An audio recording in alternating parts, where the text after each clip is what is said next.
cavalo de Troia foi um grande cavalo de madeira, construído pelos gregos durante a Guerra de Troia, possivelmente ocorrido entre 1300 e 1200 a.C., como uma artimanha decisiva para a conquista da cidade fortificada de Troia. As tais ruínas estão em terras turcas. O cavalo de madeira tomado pelos troianos, como um símbolo de sua vitória, foi carregado para dentro das muralhas, sem saber que em seu interior se ocultava o inimigo. À noite, guerreiros saíam do cavalo, dominaram os sentinelas e possibilitaram a entrada do exército grego, levando a cidade à ruína.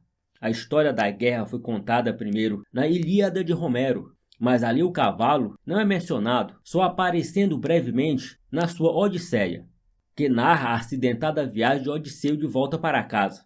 Outros escritores depois dele ampliaram e detalharam o episódio, tal como Vigílio, principalmente no seu escrito Eneida, num livro segundo.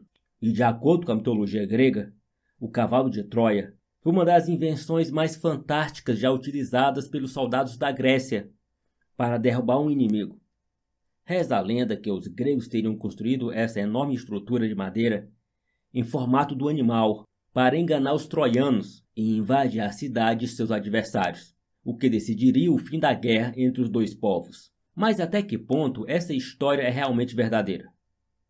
Nos últimos anos, historiadores passaram a se questionar se a exibição exagerada do poderio militar grego não era apenas uma fábula, construída para fazer o exército grego parecer mais uma força divina e menos os meros mortais que eram. Vamos entender o que está por trás da história mirabolante. Existe apenas uma menção ao cavalo de Troia, relatada na antiguidade, e ela acontece num poema épico, a Eneida, escrita por Vigílio, um poeta romano, no século I a.C. Ou seja, mais de 1000 anos depois da Guerra de Troia ter acontecido. Na história contada pelo escritor, um soldado grego chamado Sinon convenceu os troianos de que ele teria sido abandonado por suas tropas e que os gregos teriam voltado para casa e teriam deixado para trás um cavalo de madeira, com forma de oferenda para a deusa Atena. Segundo o soldado, seus aliados esperavam obter um favor da divindade após Troia ter devastado suas terras. A lenda, no entanto, diz que o sacerdote Laocoon havia percebido que algo estava errado, mas foi ignorado pelos outros habitantes da cidade. Logo, os troianos aceitaram a oferenda e colocaram um cavalo para dentro da cidade, sem saber que os soldados gregos estariam escondidos dentro da estrutura. Isso foi o suficiente para que os adversários pudessem romper a fortaleza e tomar o controle de Troia. Todavia, antes mesmo de a Eneida ser escrita, uma peça de teatro chamada A Mulher de Troia, de Eurípides, também já tinha feito uma referência ao cavalo de madeira. Escrito pela primeira vez em 415 a.C., a obra, assim como o poema, ilustrava o animal como um prenúncio da vitória sobre a derrota. Porém, dessa vez o cavalo era interpretado num sentido figurado, diferente do que aconteceu na versão escrita da lenda. E é por conta disso que muitos historiadores acreditam que houve uma interpretação exagerada do que aconteceu de fato na Guerra de Troia.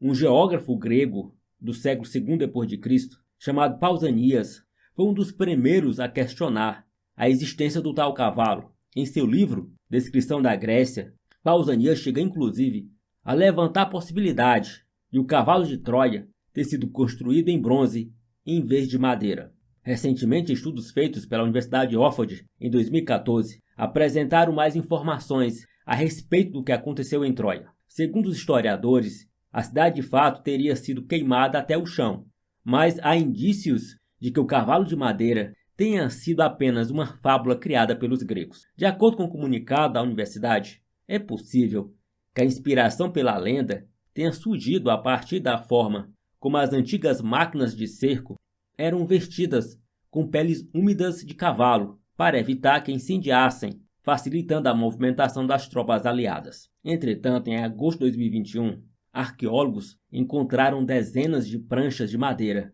que datam de milhares de anos nas colinas de Gissalec, comumente considerada a localização histórica da cidade de Troia.